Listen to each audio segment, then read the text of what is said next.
Okay, welcome to the second episode of the Impossible Winner Project. I'm very excited to introduce the powerlifting legend. This man has broken tons of world records in the bench press. He has an exercise named after him, and he's just an all-around badass. He's also famous for dieting up and down through different weight classes. He's gone from 198 to 220 to 242 to 275, 308 and up, and then of course dieting back down. He is a columnist for the Elite FTS. He's a coach and scholar. And he has a few other master's degrees as well. Master's degree in strength and athletic conditioning, as well as PhDs in exercise physiology and metaphysical science, as well as others. Lastly, if you touch his mustache, your bench press will automatically go up 200 pounds. So it's my pleasure to welcome to the show, Jan Blakley.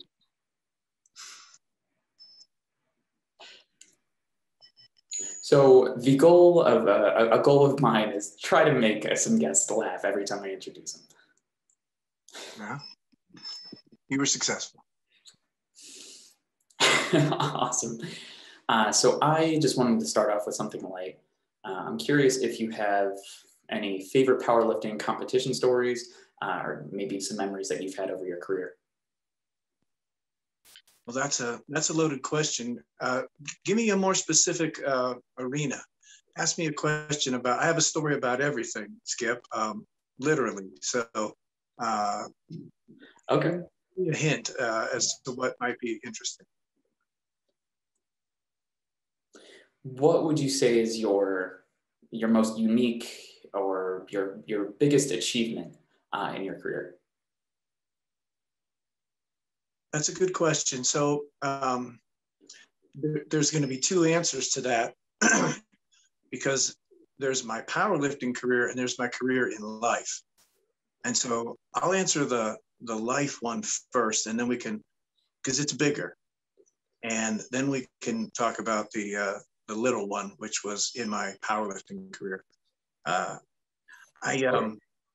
had some surgeries in my life with my joints. I have terrible early onset arthritis, which is easy for people to blame on the lifting, but it was just regular garden variety genetic arthritis. It attacked my lower body, not my upper body. And so my abuses were in the upper body with the bench press. So it would stand to reason that would be where the arthritis would have hit first if it was a result of the lifting. But they attacked my hips and my knees, and I've had them all replaced. So I've had quite a few surgeries. And perhaps you have heard of the opioid epidemic in America. Well, I got to live all the way through that from start to finish. And I had some pain issues with my hip replacements. And I saw a pain management specialist, and I started taking pain medicine to deal with that. And at the early onset, they were very, very liberal with the prescribing of these medications. And I got prescribed up to 800 milligrams of morphine sulfate a day for 11 years. And that's a pretty sizable dose. I had a blood clot in my leg. And when I went into the hospital, they wanted to put a stint in, a little mesh catcher in my leg so that if I had another clot, it wouldn't go to my lungs. And they said they couldn't because they couldn't knock me out to have the surgery because my tolerance to narcotics was so high. So right then and there, they put me on hospice. They expected me to die. They gave me a 25% chance to live. I did have a pulmonary embolism, but I said to myself, okay, I've got to get off these medicines right away, because if I were in just something as simple as a car accident through no fault of my own, I couldn't even have a life-saving surgery without having to be awake for it. And so that terrified me. And I immediately took myself off the opioids. And that was a real achievement for my life. So you asked me about achievements in life. And one of the ones that I'm most proud of is that I was able to get off 11 years of an incredibly high dose of narcotic successfully and not look back. And that's a pretty steep achievement for me. I've done a lot of things with my body and with my mind, but to be quite honest, doing that taxed every bit of willpower, discipline, hope, positive attitude. And I tapped into all of the resources that I had built with my mind and my body over the years in powerlifting and challenging myself that way to get myself out of that jam. And that was back in 2013. And I still look at that as the major achievement.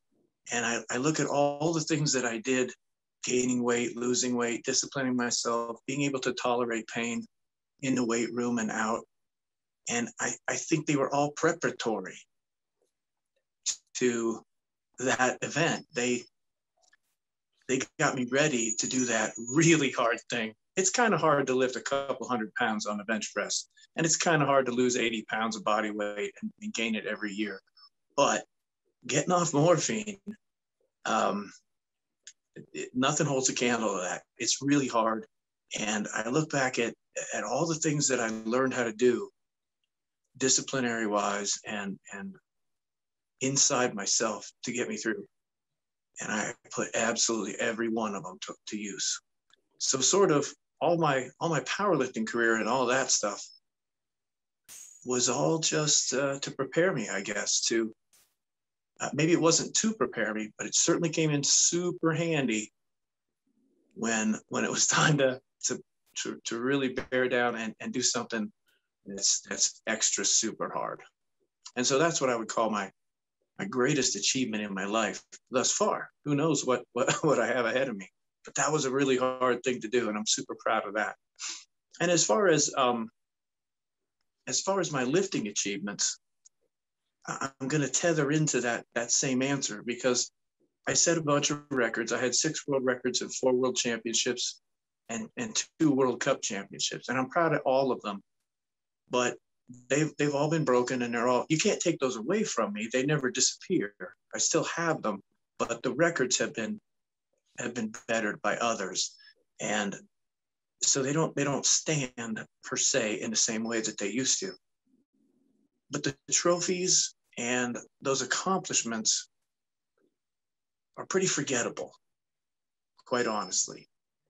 They don't hold up over time. But what did hold up and what does hold up to this very day is all the lessons that I had to teach myself from the inside out to be able to set those records. So setting the records wasn't the real accomplishment, and it didn't really last. That's easy to forget.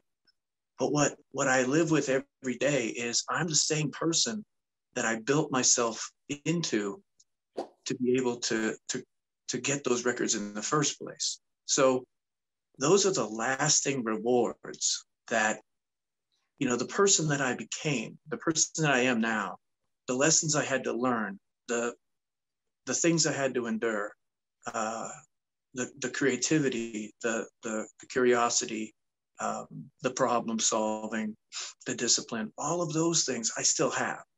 I don't have the records per se. I mean, somebody else has the records, but I still have all of those values, and I use them all the time. And I gave you an example of how they really came in handy. So I kind of dovetail those two things in. I set some records, and I'm real proud of those. But the real accomplishment was the process, Skip, that I put myself under, and the growth that I fostered out of myself. That's the real accomplishment. That's what made me who I am, not the records. Other people have records, and that's fine, but nobody is me. and I'm pretty happy with the person that I've built myself into. And I'm not sure if a lot of people can say that with sincerity, you know, that they like who they've made themselves. I wish it were true for more people, but I got to choose that and I got to do that. And that's a pretty long-winded answer. So they're kind of the same answer, but yet they're two different things. Yeah, no, I think that's an extremely powerful story. And I think you gave the perfect example of the word resiliency and the concept of trust in the process. So speaking of process, we would love to learn a little bit more about your timeline. Your timeline as a power lifter through your career when you started out, and then how you essentially transitioned into your prime, and then after that into your role as a coach. So I'm looking at your profile on the Open Powerlifting website. The website shows your competition history. And I'm assuming, if I'm understanding correctly, your first competition, or I guess official competition, how old were you? Was it 27? Maybe, Skip. You know, I used to make a joke about a guy who was a fraud in our gym who claimed to have set world records. And I asked him questions about it. And he couldn't remember the day, the time, even the federation. And he was a full 100% fraud. And I remember the first time that he lied to us. I turned to my training partner. I said, you know, Jeff, if you set a world record, wouldn't you remember every single detail about it? Like what you wear, what you wore, what you had for breakfast, when it happened, how old you were. And I guess that might be true if your value was in the records themselves. My value wasn't in that. And so quite honestly, I don't remember a lot about it. I was, I think, younger than 30, because I remember going through my 30s. But it sort of sounds strange, and I'm opening myself up to the same criticism that I gave that guy that was fraudulent about lying about, you know, his escapades. But again, those things fade. They're not nearly as important as the other lessons that I learned along the way. So you probably have a better, since you have something in front of you, you probably have it better. Now, I do have records. I can get my training logs and my training books out, and I can figure that stuff out. But that's about right. 27 was when I started, I suppose. So I want to apologize for not having solid stock answers, because it sort of sounds like maybe I'm like that guy, and I'll take that criticism, because, you know, if it wasn't on record, I would be just like that guy, just talking about it. But those things aren't nearly as important to me. And I'm going to use this opportunity to also tell you that I'm certainly much, much, much more concerned with the latter part of your question, which is how I got at where I'm at now, coaching others and helping others. And that's what I'm sinking my teeth into, just as voraciously as I had my own competitive career. But I want to be known more as a coach of others, and a really good coach, than I was known for my own lifting, escapades. It matters more to me now what I'm doing now than what I did before. And I understand people like to talk about the glory days, but I had so much glory. I had more than I could stand, and it was great, and it's certainly important, and it matters, but it doesn't matter that much to me now. What matters to me now is the couple people that I'm working with and trying to get the best out of them, and the people that I teach, and the people that I reach out with things like this venue. And that matters to me a lot more. So I'm going to go light on the history and heavy on the what's going on now and what I want to accomplish now. My goals for now are more coaching oriented and mentoring and fostering belief, self confidence in others, and I'll kind of glaze over my own story, if that's okay with you. Is that acceptable? Yeah, yeah, that's Yeah. fine, absolutely. I would say, I guess a little bit more of a follow-up question to that. With my work with high school athletes, typically when I become involved with any high school athlete to try to recruit them, um, I am one of the first indicators for that athlete that they realize that they are good enough to play at the next level. So I think it's something where they start to realize that they can really take this far. For example, I mean, when I started getting some letters from colleges, getting offers to go play, that's when I realized, oh, let's see how far I can take this. Let's see how far I can go. So I'm curious as to, in terms of your work, when, or I guess your career when you were younger, when did you realize that you were good at powerlifting? And what that conversation looked like within yourself, that thought process, or if there were any shifts in your mindset when you really kind of wanted to just dive into powerlifting. Yeah, those are good questions. So I really want to, if I forget and get off track, bring me back to how to tell a young man or woman Okay. that they have a chance at this. So let's get back to that. That's the nuts and bolts. And for me personally, I had a really bad back injury, and I had to have surgery. And I was an all-around athlete, jack of all trades, better than average at every single sport there was on the planet, but not good at any of them. So I just loved athletics. I had that basic athleticism, but I didn't have any outstanding special skills.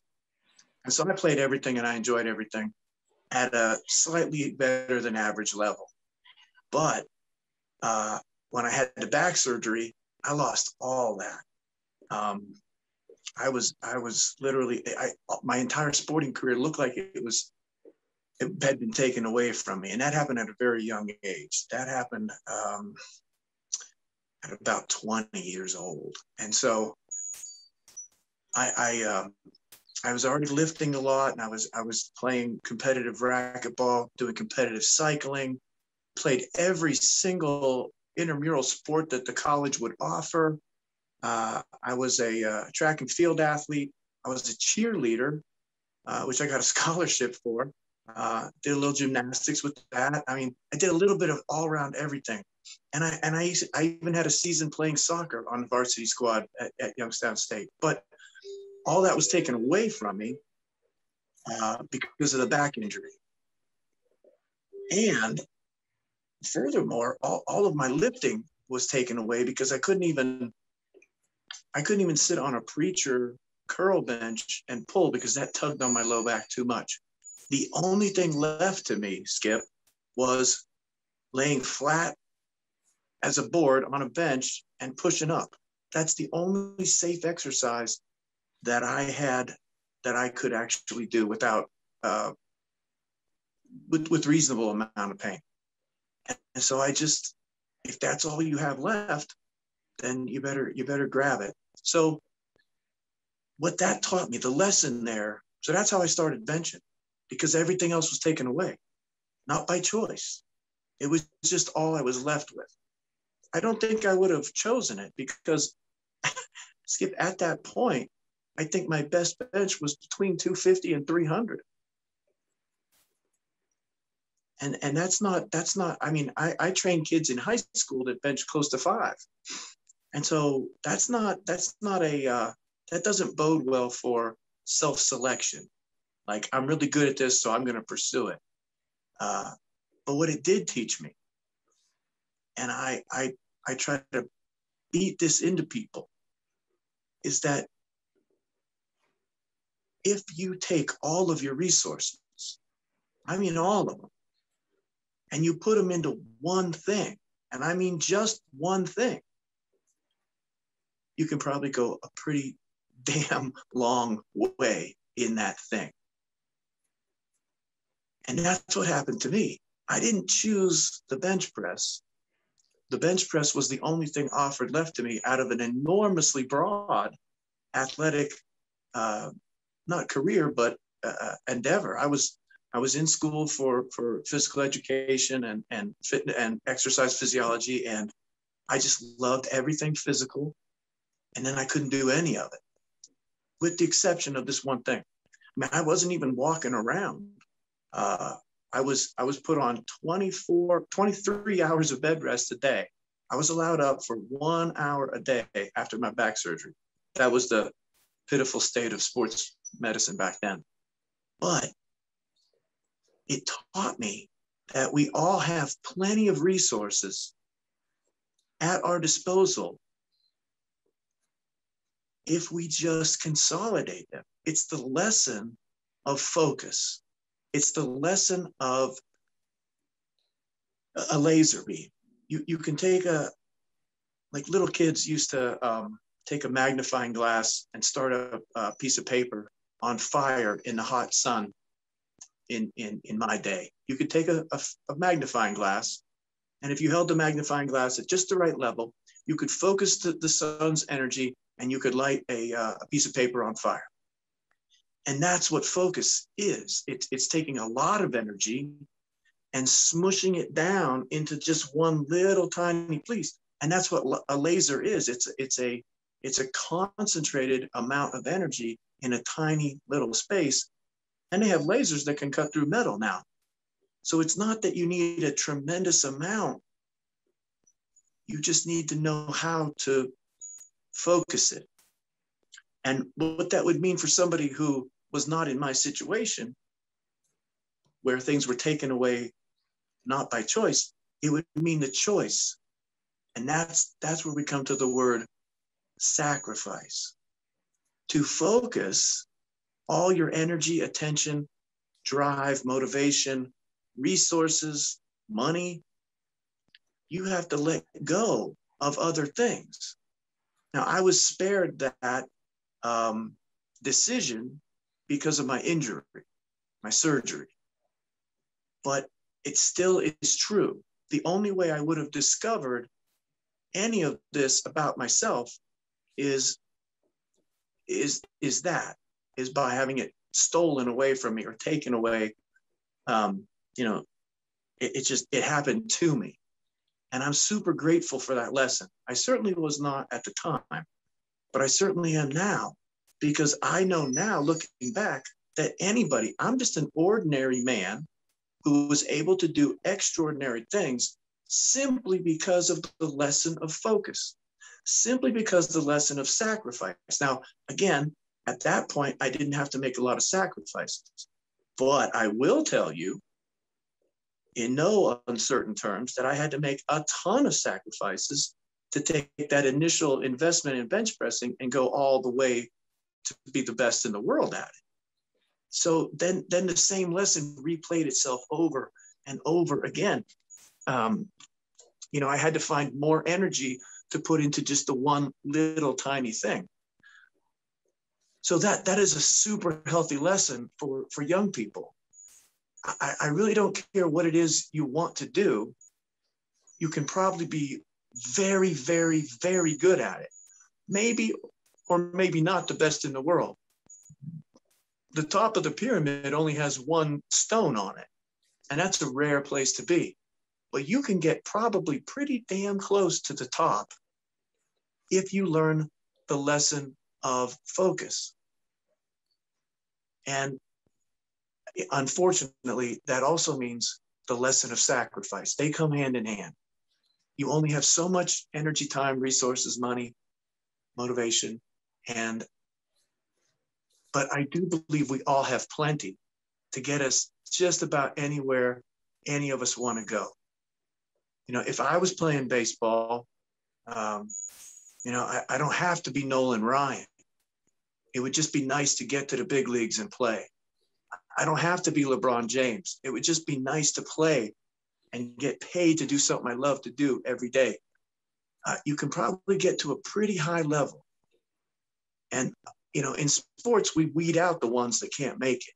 So the people that are either not born with a tremendous amount of talent, which is only a few people, then that leaves the rest of us who are regular people who want to do something exceptional, and our only our only option at that point is to consolidate our resources, to learn the lesson of focus, to make sacrifices, to cut things loose so that we can operate at a much, much higher level. And I would have never dreamed that I could have done what I did. It's still kind of a cloudy thing to me. I know it happened. I was there for it. I was very present. I did a lot of journaling. I wrote about it. I wrote about my feelings a lot, but it was a hard, there was a couple hard hurdles, and so we'll move past that first initial idea that I wanted to pass on about focusing, getting rid of the distractions, getting rid of other things in your life so that you can pour yourself completely into something. You'll probably be richly rewarded for doing that. Not everybody can do that. Not everybody's in a position to do that. But if you can, the more you can, the more reward you can expect. The second thing that I think ties into what we're talking about here, at least in my life, is the idea of self-sabotage and getting past some disbelief in yourself. So I was doing very, very well. I was benching more than I ever thought I could. I enjoyed learning the lesson of sacrifice, but then I started to get in some rarefied air. I was starting to close in on 600-pound bench.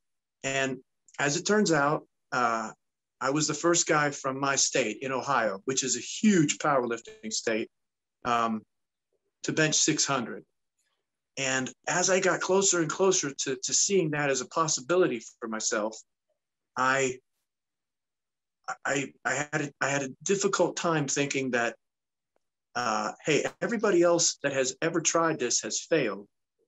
Why do I think I'm so special that I could be the one guy that's going to do it when everybody else who's ever tried, ever in the history of this sport has all failed, but I'm going to walk up and do it.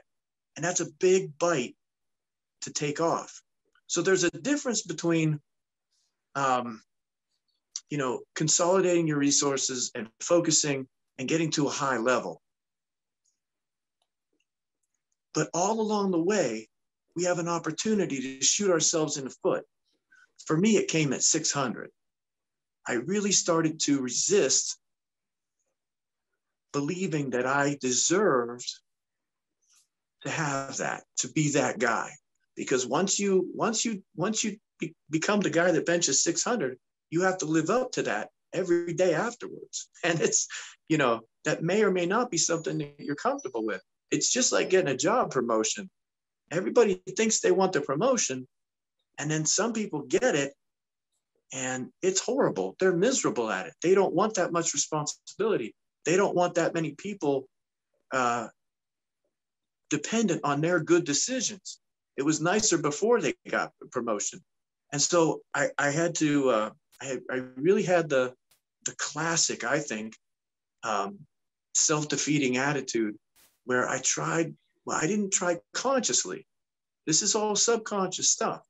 But looking back now and getting through it, I realized that it was all subconscious, and I had to find a way to believe in myself in spite of my subconscious doubts in myself.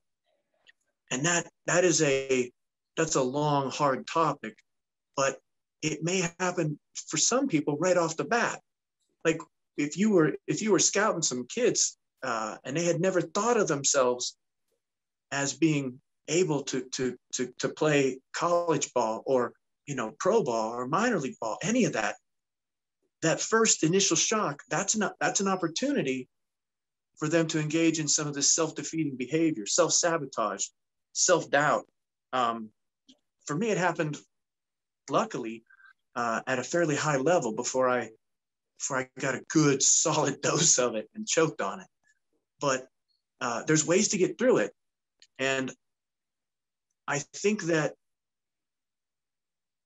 at least for this discussion between you and I, and in short term, my advice to get through, no matter where it happens to you, the first time a coach says you can make the varsity squad, or you can get a scholarship, or you can play pro ball, or you can set a record. The first time that happens, or way down the line when you're just about to set the record, anytime this happens, my advice is to try to clearly delineate between these two concepts. Concept one is self-image. Concept two is self-esteem. If we're not careful, we can use those as synonyms. And I don't like to. A lot of people do. They say your self-image, your self-esteem.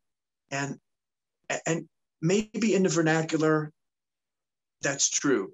But for this discussion that I would like to throw out for people that might be having trouble with self-sabotage, I want to make those things two distinct ideas.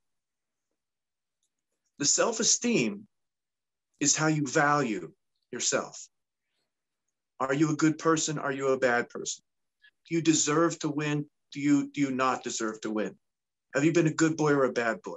It's sort of like asking Santa what kind of present you're going to get.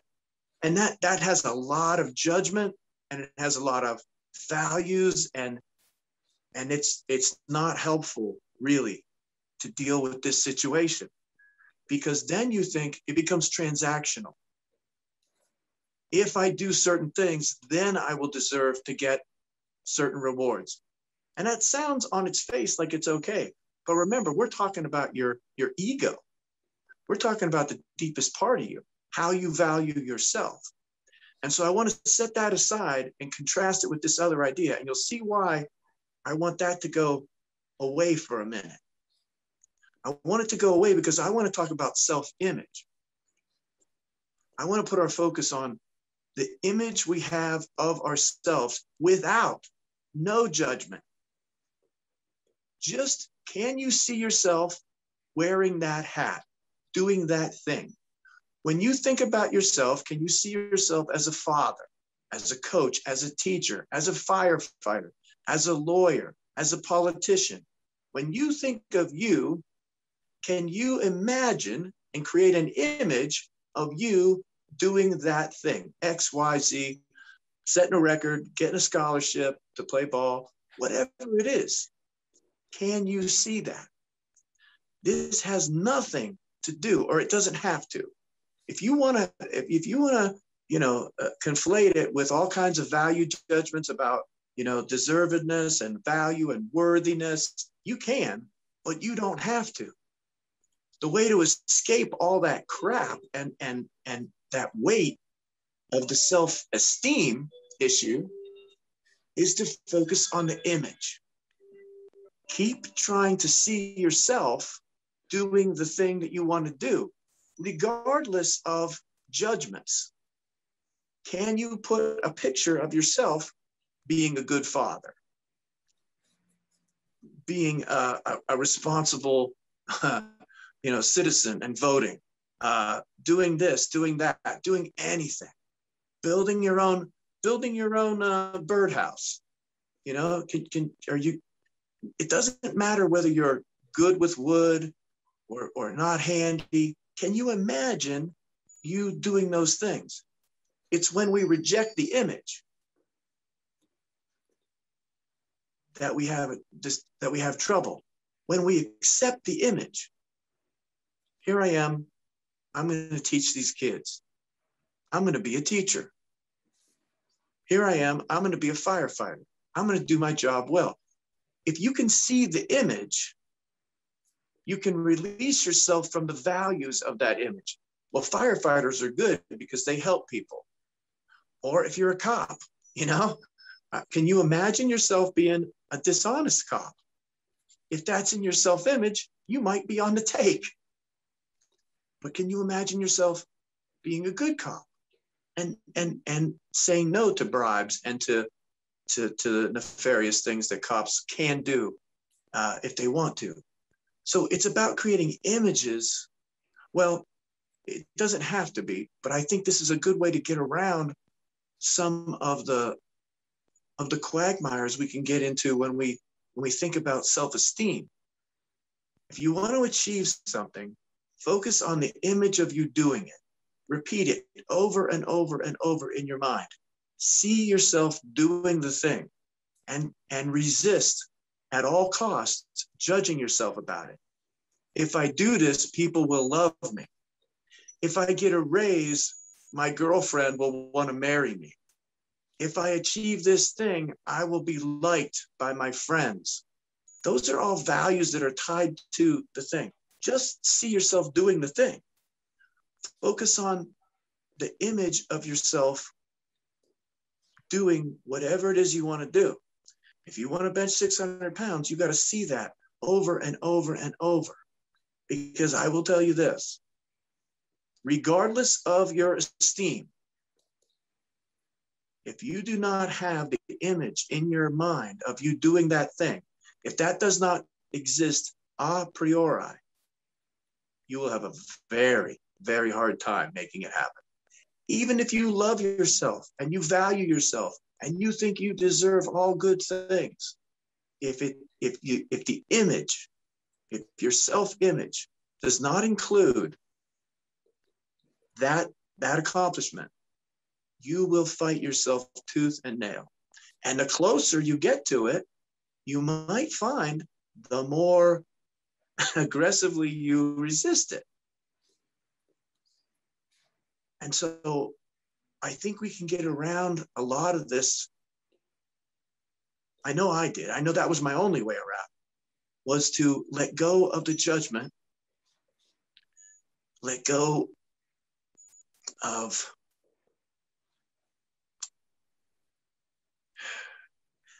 letting go of the esteem rewards, because those will come, but just seeing the image. And what helped me a lot was I looked at other people who had done it or who were about to do it, and I said, well, if that person can do it, why can't I? Are they any different than me? What's so special about them that I don't actually have too? And if you look at the people who have done the things you want to do, look at the people who are good fathers, look at the people who are firefighters, look at the people who have set world records. Don't look at the things that are different about you and them. Look at how many, because there might be a few. We're all different to some degree. But look at all the things that are just like you. Look at all the similarities. Build up that likeness. People do this when they want to talk about politics or religion too. They always want to pick out little tiny differences where people disagree and spend all their energy and time talking about that, instead of all the things that are similar. Most religions are the same.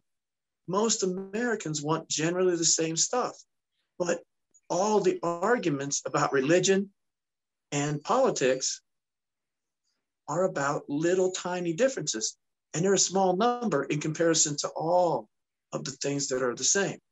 So when you compare yourself to other people who have, and I think it's good to have role models and look at people that have done what you want to do and say, well, that person got a scholarship, or that person got on the fire department, or that person seems to be like a good father. Look at all the things that are similar and downplay some of the differences. Some of those differences, I will admit, could be, they could be pivotal, but they probably aren't. They most likely aren't, and they don't have to be. And even if you can't get all the way there, you can get a hell of a lot closer by focusing on self-image rather than self-esteem. Self-esteem is a big Pandora's box, and it's important. And I think everybody needs to examine that and go there.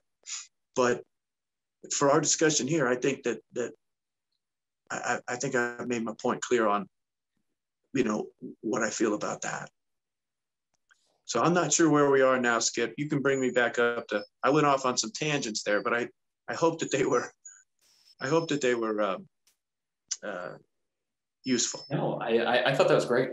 I thought that was great. And it reinforces a lot of the points that, now that you've been speaking about it, I've been thinking about what I've done during my time as a baseball player. And some of those things actually really do make sense. Some of those things I wish I could have thought about when I was playing ball. I want to go back to the concept that you spoke about, having resources and essentially pooling or consolidating everything into one area.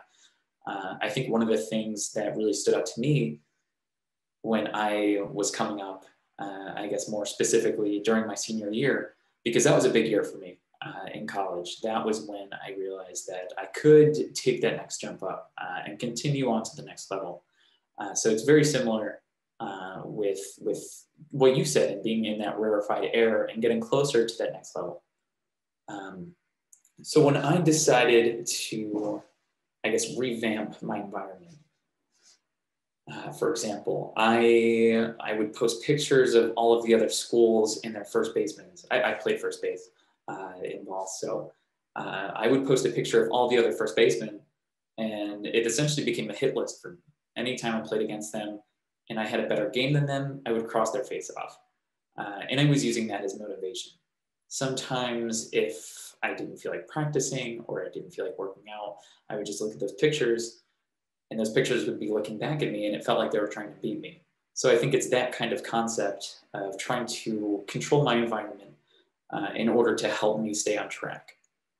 I was reading a lot of articles, a lot of interviews, and I've heard some stories that you had several visual indicators, like the rock, or different numbers that you had written on the rock. And I saw some pictures where when you were lifting or benching, I saw that you had numbers written on your arm, that kind of thing. So I was curious, what can high school or college athletes, what can they do to control their environment? Just out of curiosity, what's your take on that? Well, you can't control your environment externally. Your only hope is to attempt to control your internal environment. That you have nearly 100% say over. Thoughts pop into your mind, and I don't know where they come from. I can't tell you where our thoughts come from. I assume they come from our subconscious, but you don't necessarily have control over every thought that pops into your mind. However, you do have control over whether you keep thinking about that thought or not. So you have a lot of say, nearly 100% say over your internal environment. And the good news is, though, that you have some, we can't use the word control, but I'd like to use the word influence. We have influence over our external environment. So first of all, I think people try to control the outside environment way too much. And that's the best we can do there, is influence it. So I would admonish people to let go of that a little bit more and do a whole lot of work on controlling your inner environment, because you have nearly, almost. In fact, I'm gonna round it up to 100%. It's so close to having complete control over your inner environment that let's just round it up to say you have control over your inner environment. And I understand that that's not exactly true, but it's close enough that, look, that's the place we should be spending our time trying to control.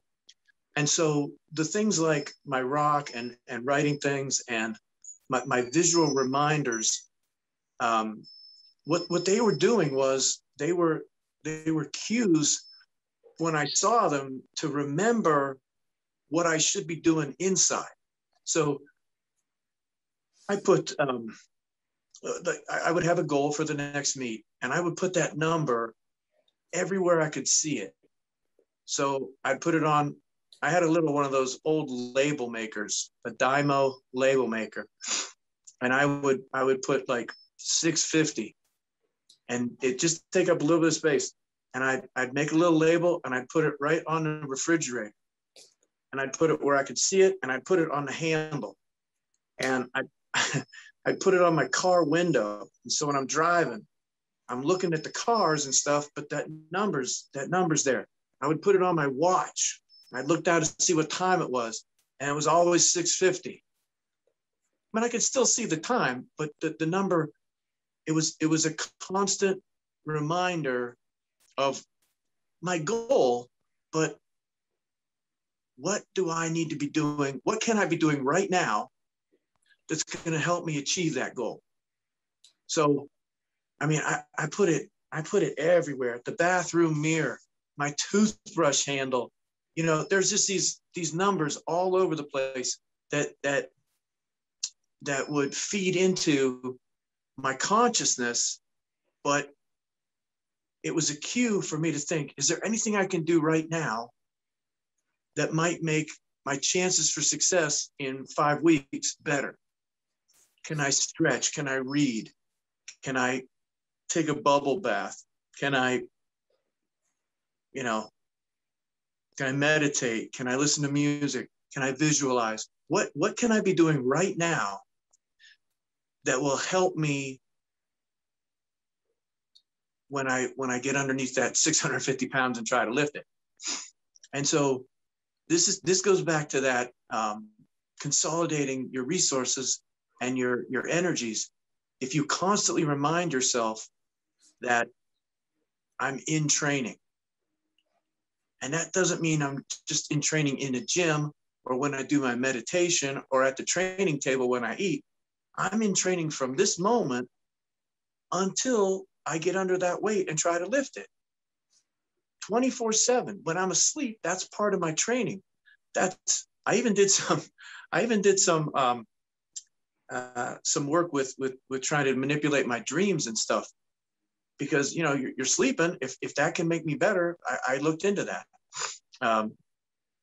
But around the clock, I was looking for opportunities to just inch myself centimeters, millimeters closer to my goal. Is there anything I can do right now?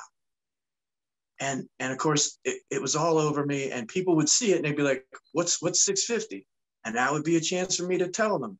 That would be a chance for me to remember. So it was a constant reminder to myself that I am in training for this one split second in time that's going to come up in several weeks. And I have time now to prepare for it. When I'm under it and it's bearing down on me, that there's no time to prepare. The time is now to do all these things. Is there anything that I have forgotten? Is there anything that I have gotten lazy about? Is there anything that I'm just leaving to chance?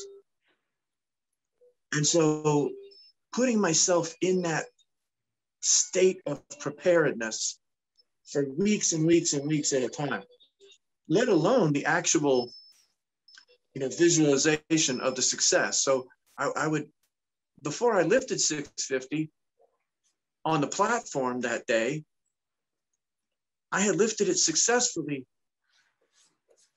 maybe 1,000 times, certainly hundreds and hundreds of times. So when I actually did it in real life, it was habit. I had seen it before. I had done it before in my mind. And all of those little reminders and things that I put in my external world were really not, they weren't pointing outward. The light was shining inward. All of those little things were shining back inside. They weren't shining out into the environment. They were all reminding me of things I should be doing, the attitude that I should have, keeping me on point. And some people don't like that. I enjoyed it, though. I enjoyed the sense of purpose. So Goethe said, hell is purposelessness. And I think I understand what he means. I think that finding a purpose or creating a purpose, I just created one out of thin air. I'm going to see how much I can move from this point of my chest to arm's length over my chest. That's not really a very important thing in the scope of the world, but it was my purpose. And because I had that purpose, my life was full of meaning. That meaning was, you know, as the existentialists say, I'm pretty much a nihilist. I don't think there is anything that has absolute meaning. I think we create meaning in things. I created a lot of meaning out of the bench press. I know a lot of people that don't even do that. They never have. They don't think it's very meaningful at all. And that's because we all get a chance to choose what's meaningful to us. Nobody gets to tell you that this or that is meaningful or should be meaningful to you. A lot of people will try. Society tries, religion tries, your friends and family try. Lots of people, corporations try to tell you what's supposed to have meaning. But the truth is, we get to choose. And I chose, you know, this goofy little movement of pushing a weight up off my chest. But I filled it full of meaning. And so my life, from the moment I opened my eyes till the time I went to sleep, was full of passion and meaning. Not because that's an important thing to do. Bench pressing is certainly not an important thing in the scope of things. But it gave me meaning. And that meaning is very important for people to have. And yeah, I trained some pretty rich people in Columbus, Ohio, the richest in Columbus, Ohio. And they would be buying these new cars like all the time. And they would want to take me out of the gym and walk me out to the parking lot to see their brand new Mercedes or BMW or whatever. And they would be so excited about it. And I didn't really want to go because that's not important to me. If you could see my car right now, I have a 2005 Toyota Scion, and I've never washed it. The paint's chipping off. Pieces of the car are plastic and they're falling off, but the thing runs great. And that's what I needed to do. I needed to run, and it does. And it gets great gas mileage, and it's super, super reliable. But I don't care about cars. But they did. Their car had a lot of meaning to them. And they would say, JM, come and see my new car. And I'd be like, I'm not really a car guy. I don't really want to go see it. Let's just work out. And they'd be like, well, you don't understand. This is the brand new, you know, XP 2000, and you got to see it. And I'm like, okay, I'll tell you what, I'll come and look at it. But you know what I really care about? How much do you bench? That's what I care about. That's what my world is full of meaning. Your world has this meaning that somehow you think this automobile matters. But I don't share that. But I'll bet you could give a shit how much I bench too.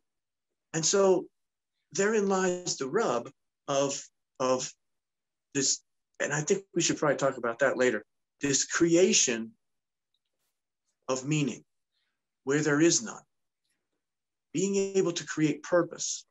And so all of those things that I did were just to bolster the non-existent meaning to create purpose in my life. So if nothing matters, and that's what I believe, then only what we make matters. I'll try to say that again better. I don't think anything matters of its own accord. I think when things matter, it is only because we have pumped them up full of meaning. We are the ones that do that. We put meaning into things, and then they matter. But they only matter to us. They don't matter to other people, you know? So you can throw a 90-mile-an-hour fastball. I can honestly tell you, I don't give a shit. I don't care at all. Now, that might get you a college degree paid for. It might get you to the major leagues. But I don't care about that at all.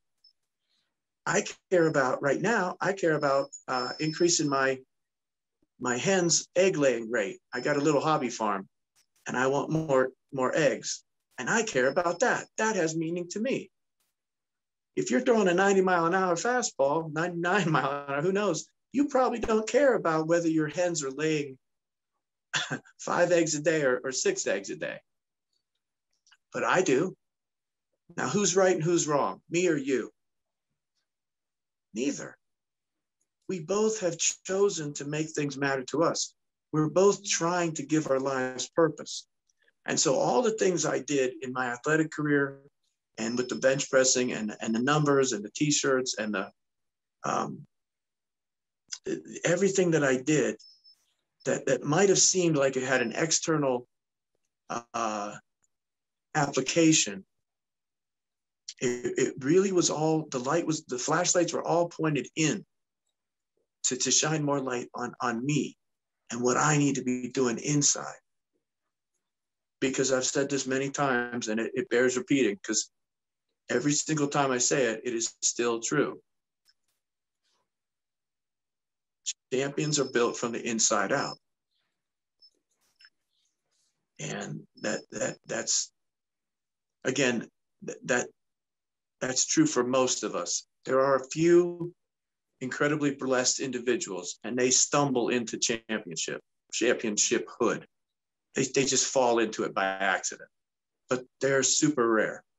Most everybody who's a champion worked their way up, just like everybody has to. So that's probably another tangent that we got off on, Skip. You can bring me back again, but no, I think the leadership, I mean, that perfectly leads into my next question. It's something that we spoke about before. I work at a college, and I really like how you talked about pointing the flashlights back internally, and you have to build from the inside out. Now that leads into my question, I guess, kind of, let me ask you, JN, as a coach, I guess we're going to be shifting more into the coach aspect part of your life, because personally, one of the things that I've struggled with one of the things that I've been dealing with, for example, I noticed that there are 2 different categories of athletes that seem to come up pretty often, at least for college athletes. You have a group of athletes who are very driven, are very committed, are very motivated, and they have all of the intangibles. But physically, they're not quite there. They are maybe already maxing out their physical abilities. And then you have the athletes that are extremely advanced. They have the size, they have the muscles, they have the power, they have all of the physical capabilities to be special, but their heads aren't always in it. So for me, I feel like I deal with those 2 different groups of athletes pretty often, more often than I should. And it feels like it really kind of resonates with me. It's building from within. But as a coach, how do you encourage them to build from within? And how do you get the most out of someone?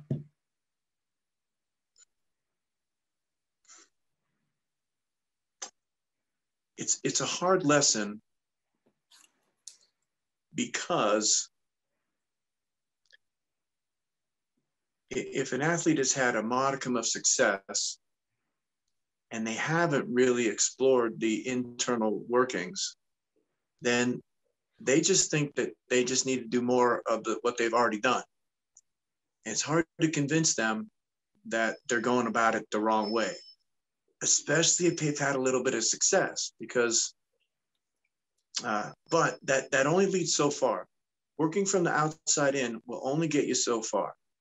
And it will rarely get you all the way, if ever. So if that's something you're interested in, and I don't mean all the way to being a world record holder, I mean all the way to being the best that you can possibly be. You know, that's the real goal here. The goal is to use up all your potential and to do everything that you can do. If that doesn't interest you, then you're just interested in winning. And so when an athlete shows up that you can beat, you won't try very hard. And that has nothing to do with what I'm talking about here. So I'm just going to dismiss those people that are not interested in finding out the best that they can be and aren't interested in trying to be their best, because they don't need somebody like me. They wouldn't understand me anyways. So I can let those people go on their way and they'll be fine without me, because they're never gonna go places I want them to go anyway. So I'm talking about not going all the way to necessarily achieving this or that status or record, but achieving the status of I did the best I possibly could with the tools that I had. There's nothing left for me. This is all there is. And that is something to be truly proud of. You know, a question is I ask this to people a lot. Does LeBron James, has he used his full potential? I'm going to argue that he hasn't, because he doesn't have anybody pushing him to do that. I guarantee that if a kid came up and kicked LeBron James' ass, we would see a dramatic improvement in LeBron James. As soon as he got his ass kicked, he would continue to grow. But he doesn't have to be the best. So it just winning competitions, it could be the goal, and that's fine if that's all you want. But that's all external. That has nothing to do with the internal stuff I'm talking about. That's all. If I talk to bodybuilders about this, if you go to a meet and nobody shows up that has done their homework and you win, but you're not in very good shape, how can you be proud of that? Likewise, if you go to a competition and you're in the best shape you've been in your life by far, and a couple guys show in that were national champions and they show up and they're in a little bit better shape than you, that should count as a win. So winning and losing on the outside is not what I'm talking about. I'm talking about going all the way with yourself and driving yourself. So remind me of the question again, Skip, because I did get off on a tangent in my own mind there. I apologize, but that happens to me sometimes. No, you're fine. It happens to all of us. Where are we going with that? I was going somewhere. That's not the point I wanted to make. Yeah, so essentially the question was, how do you get the most out of someone? Yeah, I remember. Thank you. Who's very driven and committed. So if somebody's not interested in being the best they can be, I don't think you have to worry about them too much. They're going to be self-limiting. They're going to be self-sustaining. They don't rely on a coach, and they're not going to be very coachable in the end. So the best you can do for somebody like that is to show by example what your life could be like if you did some of the things that I do. If you did spend more time on this, maybe you have to let them be self-attracted to that. I don't know, like you said the word intangible, and I understand what you mean by that. And it would be interesting to see what you and I could define in our different histories as what those intangibles were. That would be a good discussion to have. I would enjoy that. But let's just assume that we both are talking about the same thing here. And one of the intangibles for me would be that inherent desire to take it all the way. And remember, I mean by all the way, just see what I'm made out of. See what I can do. Where do I stop? Where does my ability run out?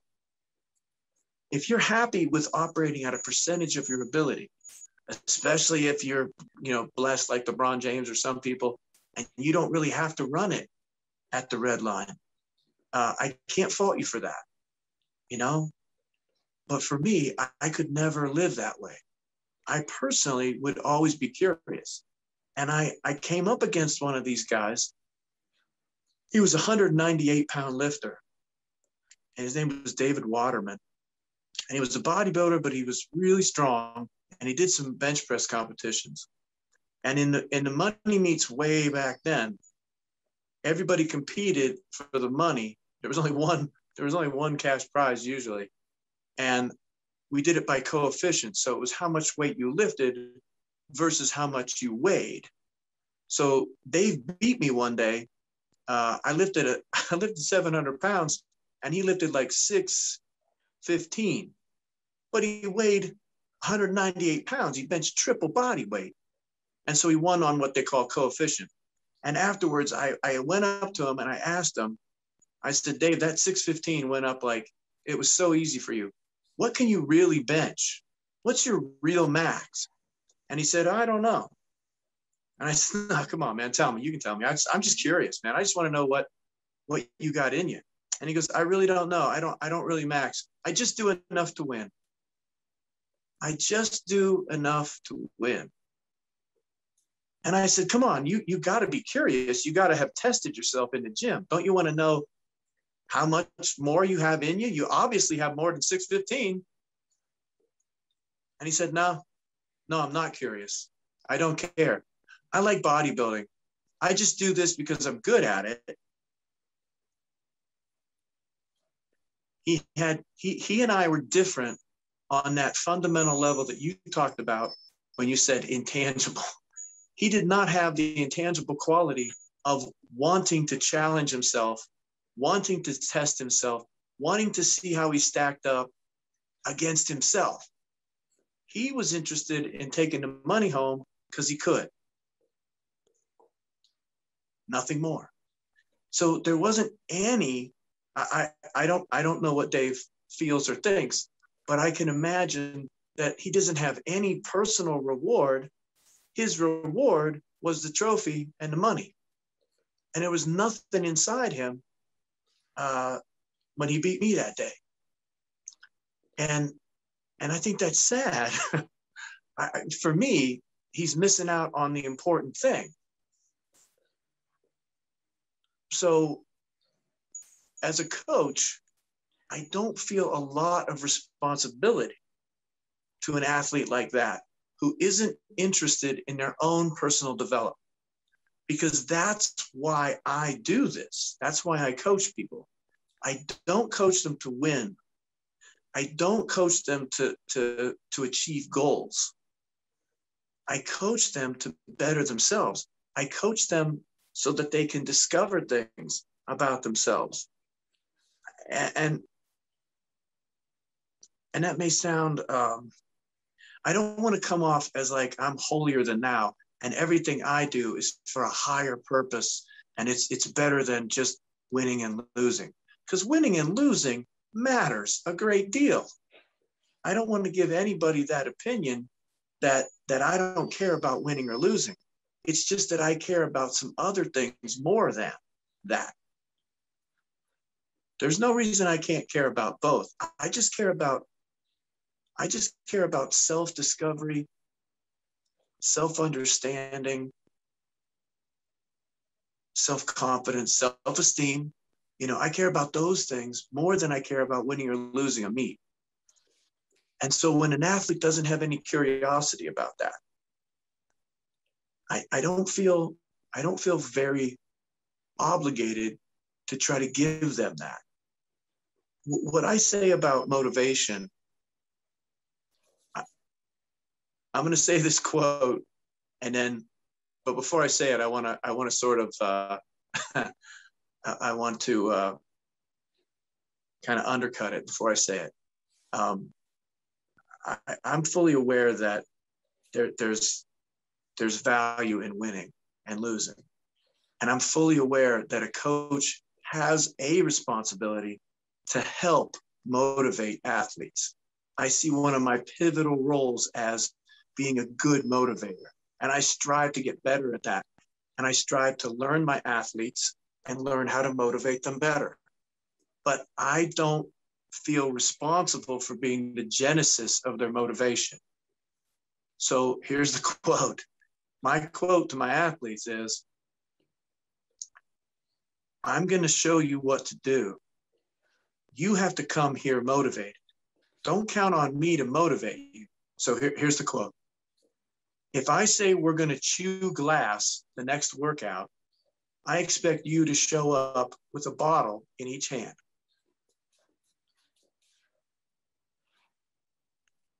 So I don't think if you don't want to do it and you don't want to be your best, you don't need me as a coach. I'm not something you need. So for those athletes that are not interested in that, then I don't think we have much. They and I won't have much in common. They won't listen. They won't understand. When I'm talking about things that we've talked about in this podcast, it'll just shoot right over their head. They'll be like, what's he talking about? It won't make sense to them. So let's deal with the athletes that you can tell they are, they're physically ready, but they're not mentally ready, but they want to be.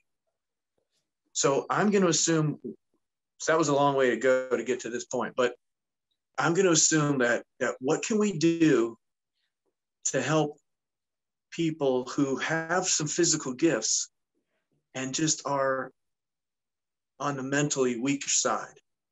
And so when you posed that question to me originally, I thought it was going to be a question about the balance that is necessary about strong mind, strong body. If you don't have a sharp mind, you're not going to be a great competitor. And I thought I was just going to answer the question balance, but then I see you took the question a little differently. And how do we as coaches take somebody who wants to improve their mental game, but is really, behind? And that is just about everybody. That's just about all of them. And so first of all, I think it's super important that you set a good example. Just like, I don't know if you have children or not, Skip, but when you do, they will learn far more from watching what you do than they do from listening to what you tell them to do. And so being a good example, being an exemplar, showing the value of what you're trying to teach in your own life is right up there, because that happens without you saying a word. You just go about your business. You live your life right. You live your life by the principles that you're teaching, and the kids will see that. They'll say, I want some of that. I like the way he isn't afraid of things, or I like the way he's confident about himself, or I like the way he bounces back, or they can look at dozens of things in your life and say, I want to be more like that guy. I do that with people all the time. I look at people and I say, man, I really admire that quality in them. I would like to be more like they are in patience or in forgiveness or all kinds of things, right? I want to be more like that person. So that's the guy you want to be. If you want to sell something to a kid, you better be employing it all the time in your life. So that's the first thing. And then the second thing is, somehow, some way, you have to convince them that it's worth it for them to put in time to build their mind up. So you have to educate them. You have to educate them on how the mind and the body do actually work together. And it doesn't take a lot. If you go through a couple drills where they have these little breakthrough moments where you show them how to use their mind to get themselves through something, and then they do, that lesson sticks with them. And so it's easy to do in the gym. It's easy to do with sets and reps and pushing somebody to do a little bit more than they thought they could do. And once you get them to do that once, they remember that. You teach them the value of a strong mind by sort of wearing out their body so much so that if they're going to continue, they have to use a strong mind to dig deeper. And once they do that and they are successful, you can build on that. I have so many clients who will be doing an exercise and I'll say, okay, this last thing we're going to do is this, and here's how many reps you have to do. And the response is, I can't do that. And my answer to them declaring that it's impossible is, how do you know? And they'll say, well, I just barely finished that last set. Now you want me to do even more. There's no way I can do that. And I will say again, how do you know? And they will say, well, I don't know, but there's no way it's going to happen. I go, well, what makes you say that? What informs that decision that you've made? So you haven't tried it yet. So you're not absolutely sure because we haven't tested it, but you are convinced already that you can't do it. And I'm just curious as to how that idea got in there. And so what I say is, okay, let's do this. Let's see how many of those reps you can get. Let's find out. Let's do a real test. Let's find out for sure. And then, of course, I do everything in my power to convince them, to impress upon them, to manipulate them, to influence them to be successful. And oftentimes they are. And they walk away from that set.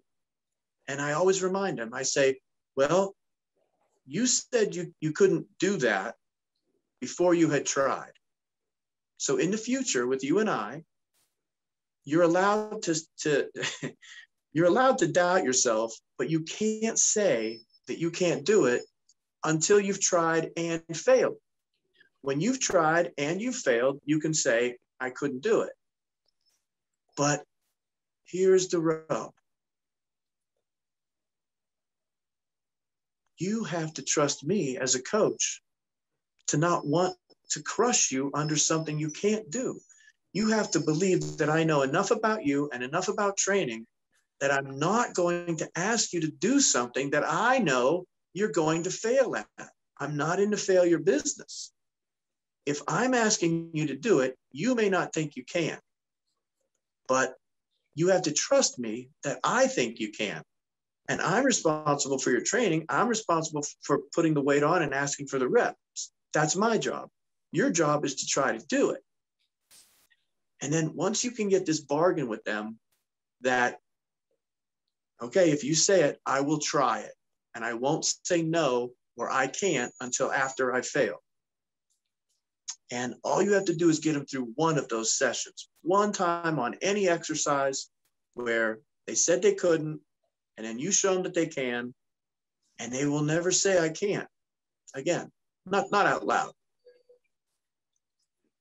And that's the beginning of, well, that's one beginning of building mental strength in yourself.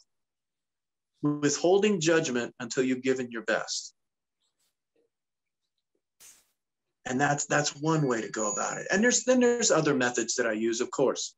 You know, I would be, I'm not the first coach to say there's 350 on the bar when there's really 355. And then they lift it because they think it's 350 and not 355.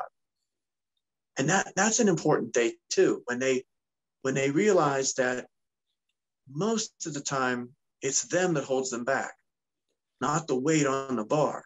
It's some sort of preconceived image of themselves or belief that, and so I think those kinds of experiences, even if it's just one more rep every now and again, where they were going to give up and you just don't let them give up.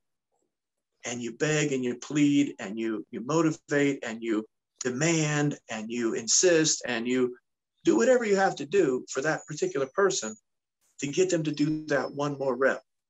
And so that's one rep on one day. But that lesson goes into the next time you ask for one more rep. And they say, well, I didn't think I could do it last time, and I was able to get that one more rep. So I'll try.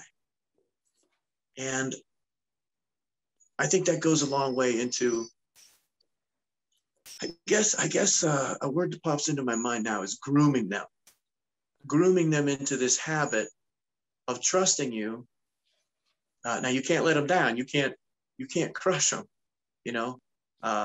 You can't ask for the impossible. But if you're a good coach and you're paying attention and you have their best interest in mind, it shouldn't be too hard to be able to get one more rep every once in a while from them. And then that becomes a habit. And then every once in a while, you can say, out of thin air, I want 10 more. And it shocks them, but they try. And a lot of times they get 7, 8, 9, maybe even 10. And it's such a jump beyond what they're used to, out of nowhere, because they weren't expecting it. So they didn't have time to resist it too much. You're at the end of a set, they're exhausted, and you're like, okay, one more, and they put it back, and you go, wait, do 10 more. And they just, if they've been coached by you to give you one more on occasion, they'll just follow you in. And even if they get 2 or 3 more, that's way more than they thought they were going to get. And every time that you're able to show them that when you trust me and we go and you give it your best, oftentimes you get a really big payoff out of that. Then there comes a point somewhere in your coaching athlete relationship that they're just like, whatever you say, how many do you want? And they just do it. And sometimes they fail. And sometimes, your expectation was a little too high, but it still always moves them forward. And that's something they hold on to. They hold on to those. I still hold on to those. I can tell you dozens of times where that happened to me. I can tell you about this exercise where it happened and this time where it happened. And I remember all of them, and they're very powerful. And so if you're clever and you're careful, you can design those into the program for them.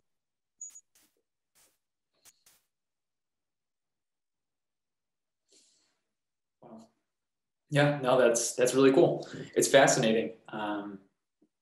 With essentially, we have to do our part, but it really has to be the athlete relying on themselves to, technically, if you will, finish the job. And I think that's something.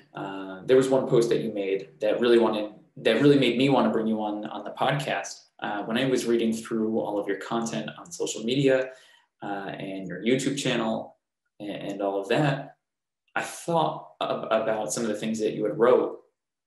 And one thing that stood out to me was, I believe it was in your garage is where you posted this video of you training your clients. But there was one thing on the wall that said, I am my only chance to be a hero. So I would love to see what your interpretation of that quote is. And this will be the last serious in-depth question. And then I have a fun question for you at the end. All right. Well, that's a quote from a movie that had a profound effect on my life. It's a movie that is all about life, but it's disguised as a romantic comedy. The movie is Joe versus the Volcano. It's a Tom Hanks, Meg Ryan love story, but the writers were hiding little nuggets of truth all through it, as if it was a little joke. There's all kinds of symbolism in the movie. There's repeating symbols that show up in a picture frame, on a piece of jewelry, in the light reflection. It's all over the place. They were very clever about it, and I'm sure they enjoyed making it. But people watch the movie and they get caught up in the love story, and they miss a lot of the life lessons, but they were not lost on me. And in that movie, Tom Hanks' character says he has to jump into a volcano to save these islanders, and he agrees to do it. But then he falls in love with this woman, and she asks him not to do it.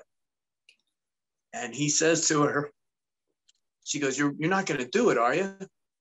And he says, "I'm my only chance for a hero." I have another quote in my gym. Well, I'll leave that for now. But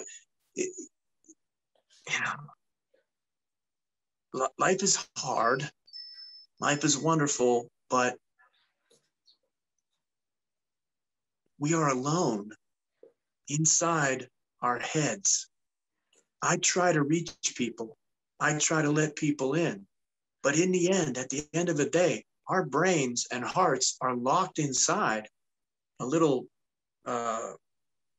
encasement of bone, and there's no light in there, and there's no sound in there, and it's a very private space. And much of our world goes on in there and in here. And the best you can do is attempt to let yourself out to others and attempt to let people in. But even at its best, you can't experience what another person experiences. I think we should strive to make that as symbiotic as we can, where you're really getting a sense of what I'm thinking. But in the end, who is responsible for you? And I'm left with the conclusion over and over again. It's me. I respond to others' pain. I respond to others' pleasure. I respond to others' needs. But in the end, it's me. And if I want a hero, I can't wait for anybody else to save me. I can hope for it. I can hope for help. I can hope for encouragement.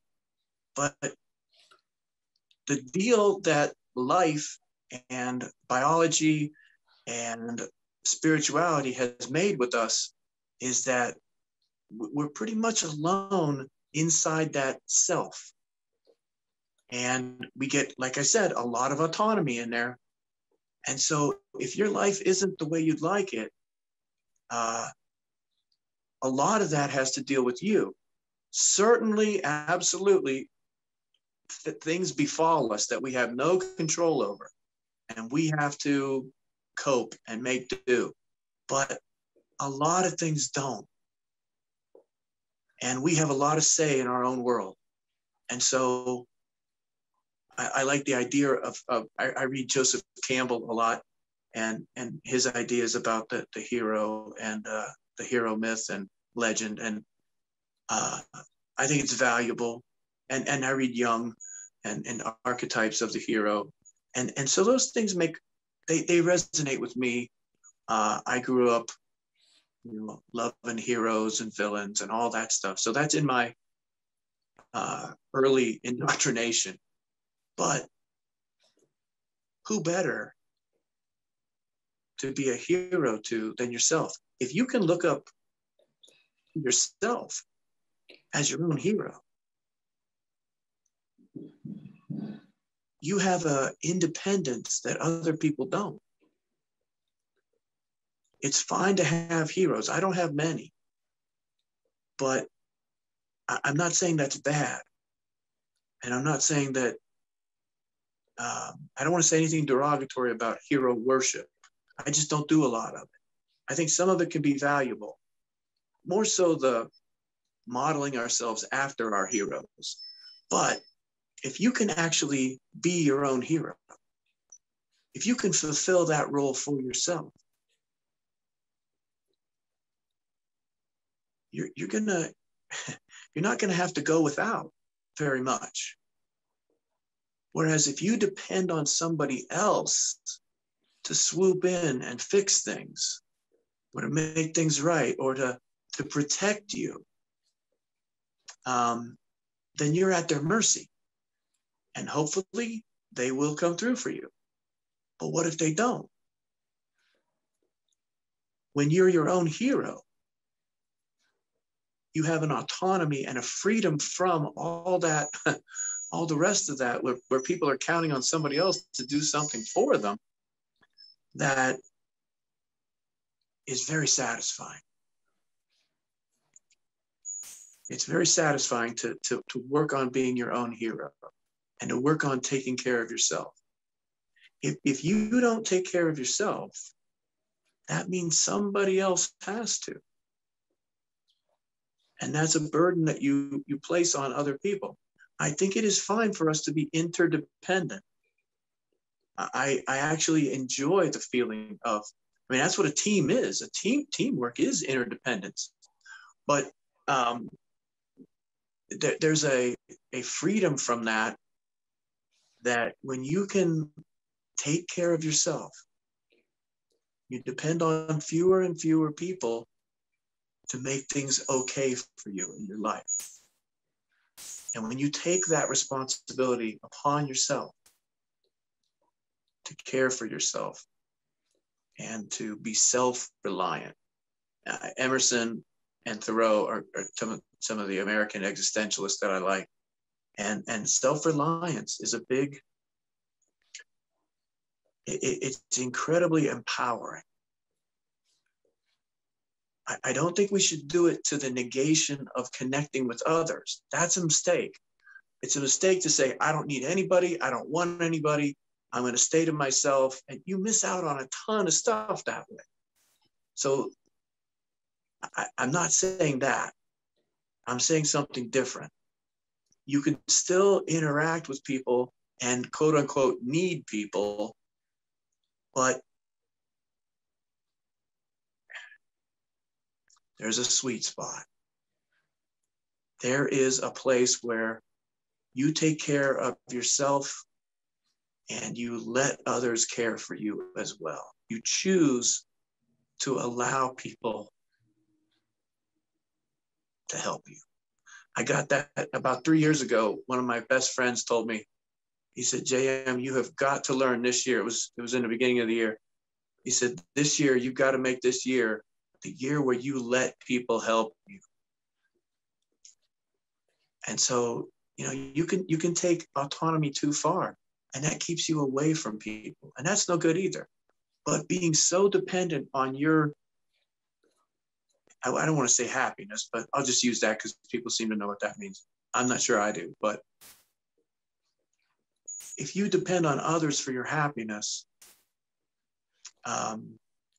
then you're at their mercy. And I don't think that's good either.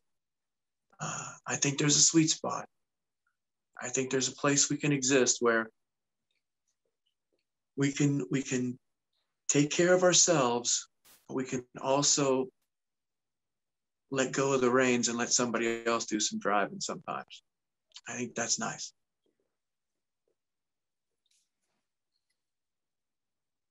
Yeah. Wow. I'm just thinking a lot about what you had just said. And now I'm trying to figure out what I need to do moving forward. But I think that's a really cool concept of self-reliance. And I want to do some more reading now. But now, all of the deep stuff aside, I would like to tell you, or I want to tell the viewers that are watching this video, I will be adding JM's YouTube channel and social media accounts in the description on the page below. So I'll add that in if you guys want to learn a little bit more and hear a little bit more from JM. I love his stuff. But the last thing that I wanted to tell you is a little bit of a short story, and then there's a follow-up fun question there. Sorry, I had to pop up. But so when I was working, so let me back up a little bit. I came into college at 155 pounds. It was my junior year, I believe. I went up to 215. And during that time, I had a classmate who was a little bit of a stoner. He didn't really take himself too seriously. But third year, I was working in the tutoring center, and he came up to me and he said, "Hey, I want to put on some size. I want to lift weights, all this stuff." So I told him, "Hey, like working out is one part of it, but the thing that is going to make the biggest difference is needing to eat. You got to eat a lot." And the guy, his name's Tim, but he said, "All right." I mean, he left. He came in the next day. I saw him again. He came in and he's like, "Man, I'm so full. I don't feel good. I can't eat all of this food." And I was like, "Hey, I mean, you do what you got to do to build up, you know? It's not something that happens overnight. It's not easy. It's not supposed to be easy." So he was like, "All right, fine." And he was just trying to figure something out. So he left. And then the following week, he came back in and he was like, "Hey, Skip, I figured it out. I was like, all right, what's your secret? And he told me what he does is he'll lift weights real hard. He'll have a good lifting sesh, and then afterwards he'll go smoke a bowl of weed. And once he gets high, he gets hungry, he gets the munchies, and then he can eat all the food he wants. And then he got bigger. So obviously, I don't think that is going to work out too much, but I think for the sake of Tim, could you please share with us and the world some of the famous J.M. Blakley's diet for a day? What would you eat? Like some of the combinations and things. I'm a big food combiner. So I have a belief that if you like that food by itself, you'll probably like it mixed with other things. So I mixed a lot of foods together. The one of the secrets to getting more calories in is to getting food in faster than your satiety mechanism shuts you off. So if you eat slowly, and when you're dieting, the opposite is true. You eat slowly so that you feel fuller before you consume all the calories. Well, the opposite is true when you want to gain weight. You want to get the calories in very quickly before your body says, whoa, I'm full, I've had enough. And it becomes very difficult to eat when you're stuffed, like your friend Tim said.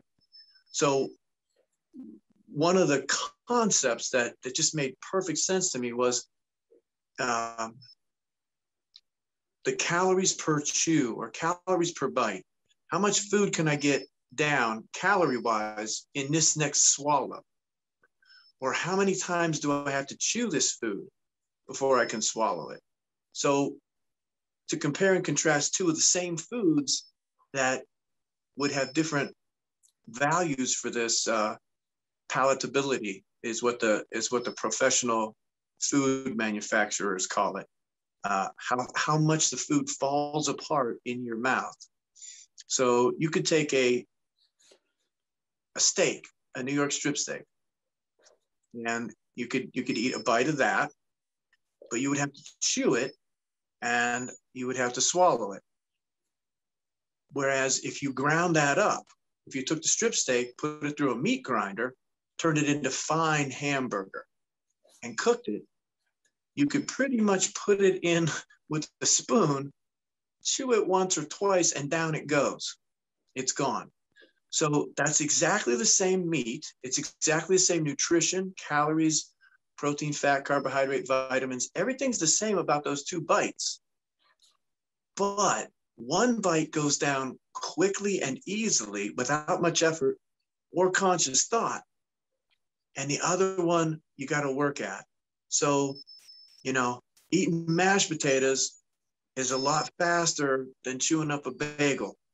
They're about the same in carbohydrate, but bagels are nice and chewy and they take time. And,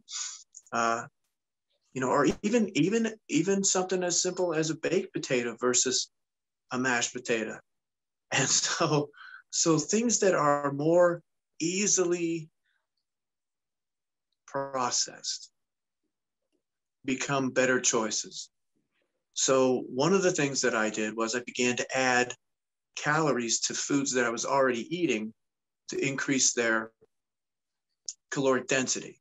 So I would pour olive oil on top of a pizza and then eat that. Or I would melt a stick of butter in a pizza and then roll it up and eat it like a burrito. I make a lot of food combinations. Soups are good.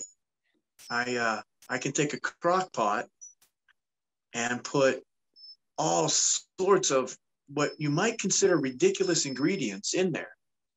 But since I like them all, when I make this, what I call leftover soup, I'll just keep everything that I haven't finished. Well, I don't do this now because I have chickens and I feed the chickens all my leftovers. But before, I used to keep my leftovers for a week and I just put them in a freezer. And then I take the crock pot out on Sunday and just put everything in there. So if there was half a hamburger, some spaghetti, pizza, you name it, ice cream, anything that I was eating, I put into the crock pot and made it into some sort of soup. But all the stuff that was in it would kind of get sort of mushy, soup-like. It would degrade. I would keep it in there for a day. and then it would come out and I would eat it like a soup or a porridge maybe. And it might have, carrots in it, but they would be undefinable as carrots. There might have been a hamburger in there. There might have been sausage. There might have been toast. There might have been a waffle. There could have been anything at all that went into the crock pot, but then it get all homogenized into a gruel of high, and I'd pour oil or butter, sugar in there. And I was big on the bowl of peanut butter with maple syrup and butter and chocolate. So you take a bowl of peanut butter, heat it up in the microwave, stir in a bunch of maple syrup, and heat up a chocolate bar in there, and some butter on top. And you could eat this peanut butter porridge that was loaded with calories. It sort of tasted like a mapleized Hershey's, not Hershey's, but a Reese's cup. And you eat a bowl full of, an entire jar of peanut butter in a bowl with extra calories added in. Things of that nature. So if you like two things together, you can put them together. I would make burritos out of tortillas, ramen noodles, butter, mashed potatoes. Oh, by the way, you can deep fry anything. You can put anything in a burrito and deep fry it. Lately, I've been working on a recipe for beer battered French fry wedges that are deep fried. So I make flour and beer batter, and I put these giant wedges of potato in, and I deep fry them, and that's pretty good. I make a prime rib. I make a prime rib hamburger that is it's not caramelized, but it's cooked with brown sugar. So it's got a brown sugar skin on it, and I grill it up, and it's just this delicious brown sugar. It's meaty, it's sweet, and it's salty. And if you read any of the literature on palatability, all the people that are trying to sell you and make you super fat and sell you stuff at Applebee's and TGI Fridays and all the research that's going into how to get you to eat more food faster and buy more it's all based on ratios of protein, fat, and salt. And I add the sugar in there because I like sweet things. But basically all the research is I'm sorry, I misspoke, didn't I? I misspoke. It's sugar, fat, and salt. I said protein, but that's a mistake. And I add protein in because I like the taste of protein. So, but if you look at all the research that people are doing to get something that you'll want to buy and you'll want to keep shoving down your throat, it's this perfect ratio of fat, sugar, sweetness, fat, and salt. Those are the three things that drive us up here. It's an evolutionary thing. It has nothing to do with what you think you taste. It has to do with the reward chemical that goes off in your brain. It's a dopamine chemical in the reward center that when you get these high value foods, when food was hard for us to get, we have a drive to satisfy that. We look for high fat. We look for sweet things. So when you don't have anything and you're just walking around looking for food, it's good if you can get a rabbit, and that's going to have some fat in it, and that's going to sustain you. And it's good if you find a piece of fruit that's got a lot of calories. So sweet and fat and salt are high drivers for us. So when we eat those things, we we get this huge dopamine rush, kind of like cocaine. It's the same place, by the way, in the brain. And so, knowing the ratios, and I had a friend that he would always talk about ratios. Like if we were at a restaurant or something and a waitress would come by and want to put more coffee into his cup, he would say no, because you're going to throw my ratios of coffee, sugar, and cream off by adding more coffee. And then I'm going to have to work to get the ratios back. And he was dead serious about it. And he would come out with these new candy bars and stuff. And they would be like king size or something. Like I remember when they came out with a king size Butterfinger bar. And he said the ratio was wrong between the actual Butterfinger part and the layer of chocolate on the outside. And he didn't like it. But he's right, though. He knew this instinctively, but the research backs him up that these ratios matter to us. And so all you have to do when you're making your own foods and combining your own foods is put them in that ratio that gives you the most buzz, and you can eat more of that. You'll eat one of the foods that I'm always amazed at how much I can eat is Chinese lo mein noodles. I can just keep consuming that until I'm about to burst. I continue to get bite after bite. Even when my stomach starts to hurt, I still get that dopamine release in my reward center. And so I'm working hard now that I'm cooking for myself because of COVID, I'm working to get those ratios down, just like the Chinese places. But any foods that you like together will do the trick. And I've been super creative, and I put a lot of things together that probably people would say, well, that's disgusting. And it really isn't. It's really not disgusting.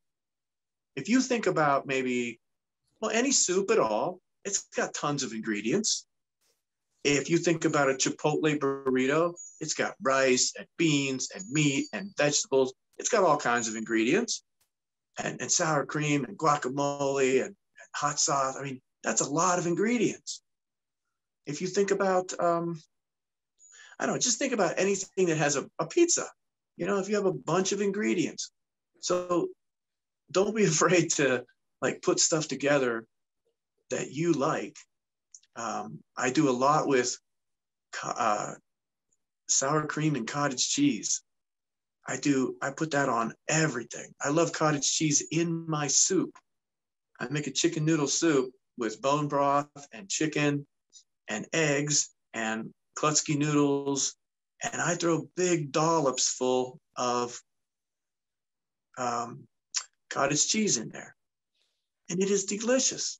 Again, salty, there's not too much sweet in that one, but the salt, and I like the protein and stuff. So I guess the answer is just to be creative, because what we would reject now, I mean, think of the first guy that put a burrito together with all those ingredients. And people probably said, that's too much crap in there. It's too many flavors. That's too much. That's going to be a mess. And it kind of is, but it works. And it's only accepted because we've done it for so long. So you can put whatever you want together in stuff. But I always added mayo and peanuts and just high density foods that were easy to take down. So there you have it. Yeah, I would say on behalf of all of the Tims out there, we thank you. And it looks like I have a busy weekend ahead of me. I have a lot of work to do. But hey, thank you again for all of your time. Sure. I mean, I learned a lot, and I'm hoping to share this with the rest of the world pretty soon. Well, very good. If it was okay, you can cut this off if you want, but I'd like to mention, if you allow me, that I'm offering personal training online now because the gyms are closed, and so I do offer personal training sessions online. And if anybody wants to contact me, they can get a hold of me through my Instagram or my YouTube. They can instant message me. But if you want to cut that out, that's fine too. I just want to let people know I'm doing that. No, but that'll stay in the video. Don't worry. Okay. But if somebody wants to be coached directly by me, I'm doing that. Okay. Also, just wanted to add that I personally follow a lot of JM stuff, and I have learned a lot from his tips on how to improve my lifts. And JM, you've helped me break through some of those some of the plateaus that I faced and some of the areas that I've been stuck. So I wanted to personally thank you for that. And I will probably be in touch with you again soon. Very good. I enjoyed it, Skip. I hope it was useful. Oh, absolutely. It sure is. All right, man.